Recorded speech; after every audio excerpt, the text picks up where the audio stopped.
veces nosotros señalamos que la educación está en crisis, pero si retrotraemos la vista atrás, la educación siempre está en crisis y creo que siempre va a estar. ¿Por qué motivo? Porque la sociedad está cambiando permanentemente y las exigencias y expectativas sociales en frente de este sistema educativo van a ser siempre diferentes. Es decir, un sistema educativo no va a lograr adaptarse todavía a un momento histórico cuando este ya cambió. El tema en el Perú, creo, parte por un divorcio entre técnica y pedagogía.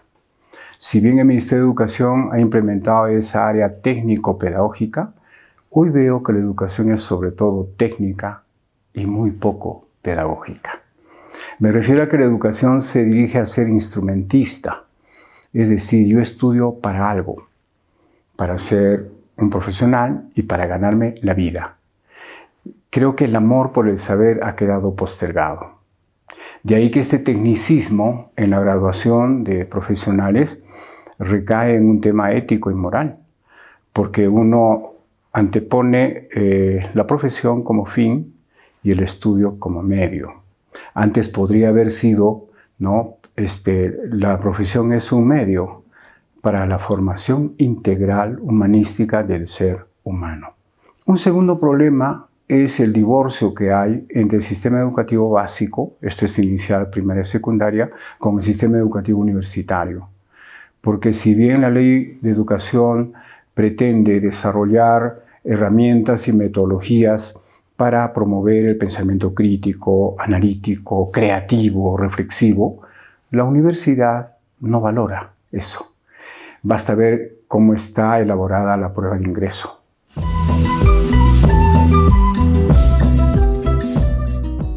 Enseñar y aprender es un acto sagrado.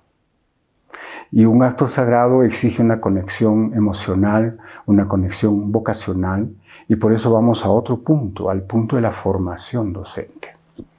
Una obligación urgente de los estados es hacer la carrera pedagógica, la carrera educativa, atractiva económicamente. Es decir, que el tercio superior que termina secundaria debería decir: ¿qué quieres estudiar? Quiero ser médico, quiero ser abogado. Ninguno del tercio superior quiere ser profesor. Sencillamente, ¿por qué? Porque no es atractiva económicamente la carrera.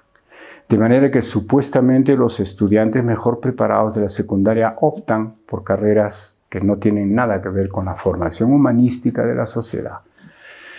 Entonces, un Estado que quiere invertir no solo en carreteras, no solo en turismo, tiene que invertir en educación y hacer de la educación su nave insignia. Porque no hay otra manera. Está de más decir, hablar de Hong Kong, de Finlandia, que son estados que han invertido fuertemente en educación y han tomado personas de alto rendimiento para que se dediquen a formar a los niños en educación básica. Un profesor de primaria en Finlandia es el profesional mejor pagado del espectro ocupacional allá.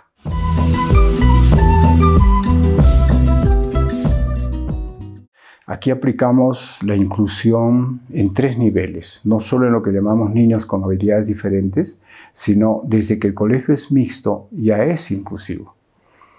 Porque ¿qué es la inclusión? Sino la habilidad de convivir con el diferente. Y la diferencia de género, varón y mujer, ya entraña que están compartiendo experiencias educativas, vitales, de respeto, de aprecio mutuo, etc., desde pequeños. Entonces, la educación mixta es inclusiva. Pero también es inclusiva cuando el colegio es laico. Es decir, permite el acceso de niños sin interesar la ideología política o religiosa que tengan. Porque en el fondo no hay niño maometano, no hay niño cristiano, no hay niño mormón.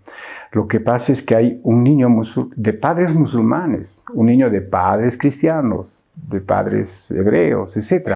El niño en sí mismo no ha desarrollado ese nivel. Ese es un desarrollo ulterior. A donde debe apuntar la educación es al desarrollo de valores.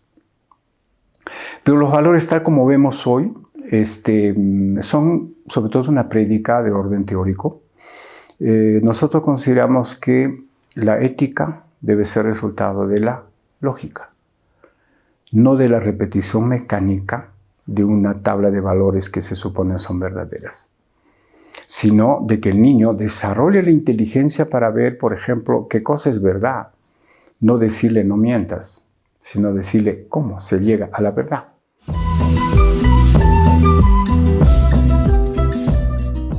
Los adultos hemos generado un conjunto de saberes que nosotros suponemos son necesarios para estar en sociedad.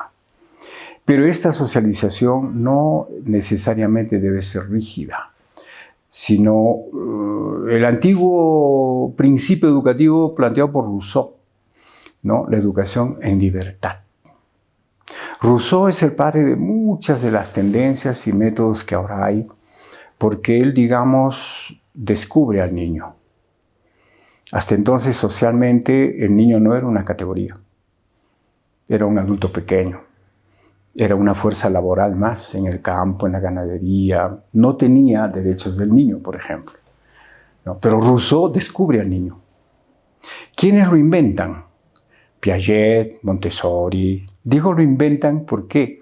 Porque esta vez, descubierto el niño, ¿cómo es él? Entonces Piaget, de manera magistral, señala cómo es la evolución del pensamiento del niño, va desde lo sensorio-motriz, el pensamiento concreto, que es fundamental en el nivel primario, y luego el pensamiento abstracto o el hipotético-deductivo en la adolescencia. Pero aquí hay otro tema. Habrán notado ustedes que a primero o segundo de media, a veces en sexto de primaria, el niño está como que pierde las cualidades que ha tenido en primaria. Los papás a veces se sorprenden y los profesores también. Pero ¿cómo en cuarto grado, en quinto grado, este niño era ejemplar? Y ahora en primera y media no se acuerda ni su nombre. Es que ahí hay otro componente hormonal. Cuando las hormonas sexuales comienzan a aparecer en el organismo del puber, pues determinadas conexiones nerviosas que no estuvieron muy bien fortalecidas comienzan a debilitarse. De ahí que nos da la impresión de que el adolescente ha perdido algunas cualidades, capacidades que ganó en la primaria y nos sorprende. Entonces, ello también es la esfera humanística. Considerar al estudiante no solo como alumno, sino como persona. Como persona. Por ello, llamarlos del apellido como en un cuartel no siempre conviene. El nombre de cada uno es la mejor música que puedo oír. Y ese nombre pronunciado con cariño, con amabilidad, con acogida, estimula mucho sus áreas de autoestima, de asertividad, que va a repercutir en el trabajo lógico. Entonces, cuando el niño conduce su vida de acuerdo a esta lógica de relaciones, ¿no? Se hace moral, se hace ético, pero como decían antes, basado filosóficamente en ética y no en el temor al castigo o en la ansiedad del premio.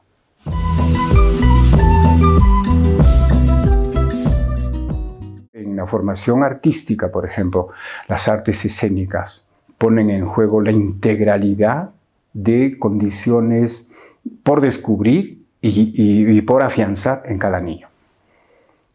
Muchos dicen, no, yo nunca he hecho.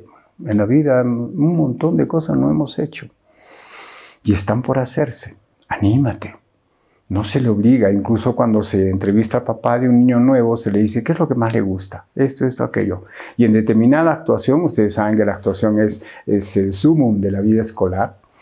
A veces el profesor dice, todos vamos a bailar tal cosa, y no se preocupe de decir que al otro de repente le gusta cantar, al otro le gusta pintar, porque el arte es una de las áreas de desarrollo y de disfrute muy individual, no necesariamente colectivo.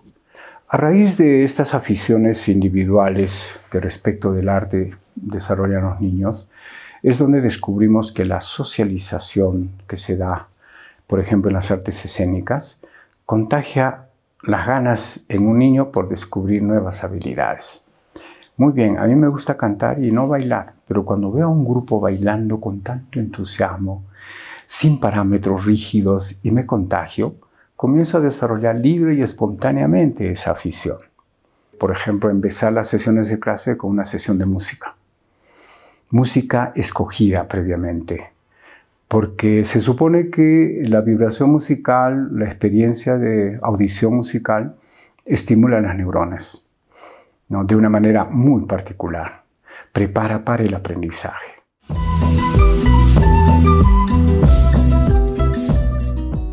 profesor tiene que saber que cuando esté educando, está formando sobre todo carácter.